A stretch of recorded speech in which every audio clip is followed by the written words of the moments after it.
요즘 코로나 때문에 스트레스를 많이 받거나 잠을 이루지 못하는 분들이 점점 많아지고 있습니다. 올겨울에는 불면증으로 내원하는 분들도 작년에 비해 훨씬 늘어난 것 같습니다. 뭐든지 잠을 잘 자야 건강도 유지하고 코로나도 이겨낼 수 있겠죠. 이번 영상에서는 지난 영상에 이어서 코로나를 이겨낼 수 있는 또 다른 성분 하나를 말씀드리겠습니다. 그런데 이 성분은 잠도 푹 자게 해주기 때문에 일석이조라고 생각합니다. 최근 흥미로운 연구가 나왔습니다. 멜라토닌이 코로나19를 치료하고 예방할 수 있다는 건데요. 멜라토닌은 수면 호르몬이라고 다들 잘 아실 겁니다. 그런데 코로나 예방과 치료라니 좀 뜬금없지 않습니까? 그러면 바로 연구 결과를 확인해 보겠습니다. 이 연구는 11월 6일 미국 클리브랜드 연구팀이 발표했는데 코로나19 예방과 치료에 멜라토닌이 가장 유명한 후보라고 말했습니다. 연구팀은 기존에 이미 나와 있는 약 34개를 선정했는데 만약 어떤 약이 코로나19 효과가 있다면 그 용도를 추가해서 사용하는 것이 새로운 약을 개발하는 것보다 훨씬 빠르고 효과적이겠죠? 예, 정말 그렇습니다.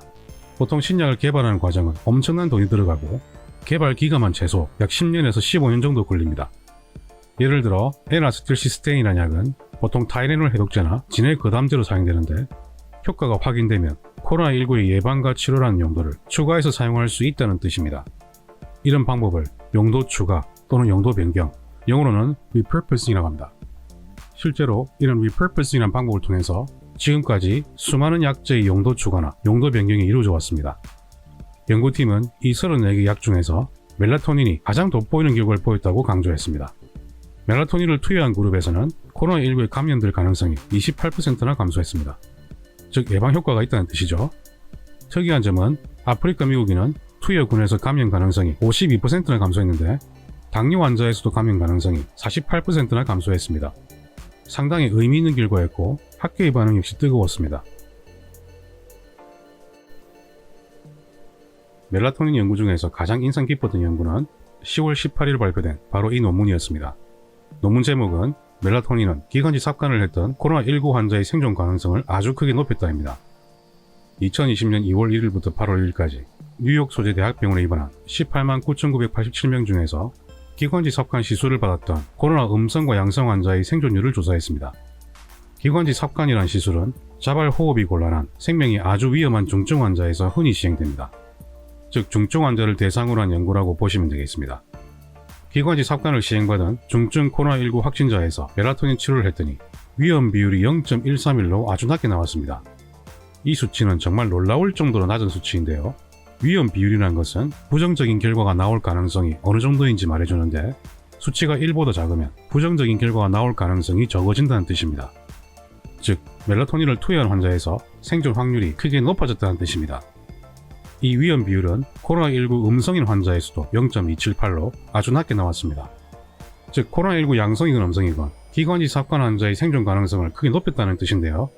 코로나19 음성 환자보다는 양성 환자에서 멜라토닌 투여에 의한 생존율이 더 높았습니다. 이 그래프를 보시면 멜라토닌을 투여받은 환자는 생존율이 약 90% 정도인데 멜라토닌 비투여군에서는 약 20%로 생존율의 현저한 차이를 보였습니다. 이 연구 결과만으로는 섣부른 판단을 해서는 안 되겠지만 중증 코로나19 환자에게 멜라토닌 투여를 고려하는 것은 임상적으로 충분히 가치 있다고 생각합니다. 이 외에도 멜라토닌이 입원한 코로나19 환자 치료에 효과가 있다. 비만 당뇨 환자의 코로나19 감염 시에도 효과가 있다. 멜라토닌이 부족한 고령층에서도 효과적일 수 있다. 코로나19로 유발된 사이토카인 스톰을 억제한다. 라는 여러가지 다양한 연구들이 이미 많이 나와 있습니다. 2020년 10월 2일 트럼프 대통령이 코로나19에 확진됐을 때 뜬금없이 왜 멜라토닌을 사용했는지 이제 이해되시죠? 불면증 때문에 먹은 건 아닙니다. 트럼프 대통령은 체격이 좀 큰 편이죠. 약간 비만하면서 70세 이상의 고령이기 때문에 멜라토닌을 같이 처방하는 것은 좋은 선택이라고 생각합니다. 실제로 월터 리드 군병원에 입원해서 멜라토닌을 처방받았습니다. 그런데 오늘 제가 소개했던 논문들은 각각 10월 18일, 11월 6일에 발표되었으니까 대통령 주치의는 10월 2일에 어떻게 미리 알고 멜라토닌을 처방했을까요? 사실 멜라토닌의 항바이러스 효과는 아주 오래전부터 잘 알려진 사실이었습니다. 독감 등의 바이러스성 호흡기 질환의 치료에도 효과적이었던 연구들은 지금까지 이미 많이 나와 있습니다. 심지어 에볼라 바이러스 감염의 치료에도 사용되었습니다. 단순한 수면 호르몬이라고 부르기에는 숨겨진 놀라운 기능들이 많은 것 같습니다. 뇌의 중심부에 위치한 송가체라고 하는 아주 작은 장기에서 멜라토닌이 만들어집니다. 멜라토닌은 주위가 어두워지면 분비되는데요. 즉 생체 시간을 조절하는 생체 시계라고 말할 수 있습니다. 나이 15세의 손과체는 주위 내 세포의 색깔과 거의 비슷한데 51세 성인의 손과체를 보면 뭔가 하얀 점들이 보이죠. 이 하얀 점들은 세포에 칼슘이 침착되는 석회화 현상에서 볼 수 있습니다.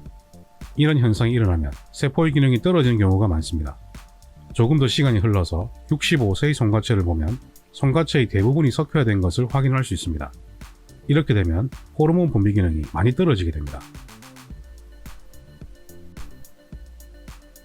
나이가 들어갈수록 손과체의 분비 기능이 떨어지면서 혈중 멜라토닌 농도는 급격히 감소하게 됩니다. 그러면 불면증의 비율은 나이가 들면서 점점 증가하겠죠? 이런 이유로 65세 이상의 불면증 비율은 40%를 넘기고 있습니다. 그런데 멜라토닌이 대체 뭐길래 코로나19 치료 효과가 있을까요? 인간은 수면을 통해서 낮 동안 생활하면서 쌓였던 손상을 치유하고 독소를 해독하면서 신체를 회복시킵니다. 이런 역할을 수행하기 위해서는 수면을 유도하는 것만으로는 부족하겠죠? 우리 몸에 염증이 발생하면 그곳에 염증성 세포를 동원해서 염증에 저항해야 합니다. 그런데 만약 필요 이상으로 과도하게 동원된다면 염증이 더 심해질 수 있겠죠? 멜라토닌은 염증성 세포의 과잉 동원을 막음으로써 염증성 사이토카인이 과도하게 분비되지 않도록 위기 상황을 중지합니다. 그리고 염증 조직에서 발생할 수 있는 과도한 산화 손상을 막아주는 강력한 항산화 기능을 가지고 있습니다. 이런 기전으로 폐조직의 산화 손상을 최소화시킬 수 있는 겁니다. 코로나19의 3대 병리 기전은 과도한 염증, 과도한 산화 반응, 과도한 면역 반응입니다. 과유불급이라고 하죠. 뭐든지 과하면 좋지 않다라는 말은 진리인 것 같습니다. 멜라토닌은 코로나19와는 반대로 항염증작용, 항산화작용, 면역 조절 반응을 이끌어내면서 불이 붙은 염증 부위에 소화기를 제공합니다. 실제로 멜라토닌은 비타민 C나 E보다 더 강력한 항산화 능력을 가지고 있습니다. 비타민 E 유사체를 항산화력 1로 잡았을 때 비타민 C는 1.12로 약간 더 높았는데 멜라토닌은 무려 2.04나 나왔습니다. 즉 멜라토닌은 이 연구에서 비타민 C나 E보다 약 2배 이상의 항산화 능력이 있다는 뜻입니다. 이 연구뿐만 아니라 대부분의 많은 연구에서 멜라토닌의 항산화 능력은 다른 어떤 항산화제보다 우수한 것으로 확인되었습니다. 멜라토닌에 대한 책도 이미 많이 출판되어 있습니다. 저도 2권을 읽었는데 한 권도 주문했습니다. 왼쪽에 멜라토닌 기적이라는 책 표지를 보면 노화 방지, 질병 회복, 성기능 향상 호르몬이라고 되어 있네요. 그리고 멜라토닌의 마법이라는 책 표지에는 더 잘 자고, 덜 아프고, 덜 불안하게 해준다고 합니다. 뭐 좋은 말은 다 갖다 붙인 것 같지만 아무 근거 없이 쓴 게 아니라 지금까지 많은 연구들을 정리한 겁니다. 오른쪽의 이 책은 코로나19를 멜라토닌으로 싸워라 라는 책인데 이 책의 배송을 지금 기다리고 있습니다. 그런데 문제는 미국이나 유럽 등의 다른 나라에서는 멜라토닌이 건기식이라서 슈퍼에서도 쉽게 구할 수 있지만 우리나라는 아직 수입이나 통관이 금지되어 있습니다. 현재는 처방만 가능합니다. 처방은 쉽게 받을 수 있는데 가격이 비싸다는 단점이 있습니다. 하지만 조금 비싸더라도 55세 이상의 코로나19 확진자분들은 가급적 복용하시길 바랍니다. 그런데 처방 외에는 다른 방법이 없을까요? 낮에는 햇빛을 많이 쬐고 밤에는 강한 불빛을 피하면 멜라토닌이 훨씬 더 잘 만들어집니다. 그리고 또 다른 방법도 있습니다. 트립토판이라는 아미노산에서 여러 과정을 거쳐 멜라토닌이 만들어지는데요. 여기에는 비타민 B6번과 9번, 마그네슘, 아연 등의 미네랄과 셈이라는 성분이 필요합니다. 즉 지방과 단백질 섭취를 늘리면서 고용량 종합 비타민과 셈이를 같이 먹으면 멜라토닌이 잘 합성될 수 있습니다. 그런데 코로나19 바이러스가 이 합성 과정을 억제하는데요. 스트레스나 고혈당, 나이가 많아도 합성이 억제될 수 있습니다. 고용량 종합 비타민과 셈에 대한 자세한 내용은 지난 영상에서 자세히 설명드렸기 때문에 궁금하신 분들은 위에 링크를 참조해주세요. 그러면 멜라토닌의 복용 방법과 주의사항을 정리해보겠습니다. 보통 자기 30분에서 1시간 전에 복용하면 되는데 0.3ml부터 시작해서 효과가 없는 분들은 1ml에서 3ml까지 증량할 수 있습니다. 물론 5ml에서 10ml까지 드시는 분들도 있는데 0.3ml에서 수면장애가 없다면 굳이 용량을 올릴 필요는 없습니다. 국내의 처방약은 용량이 전부 2ml입니다. 복용할 때는 운전에 주의하시고 자기 전에만 드시길 바랍니다.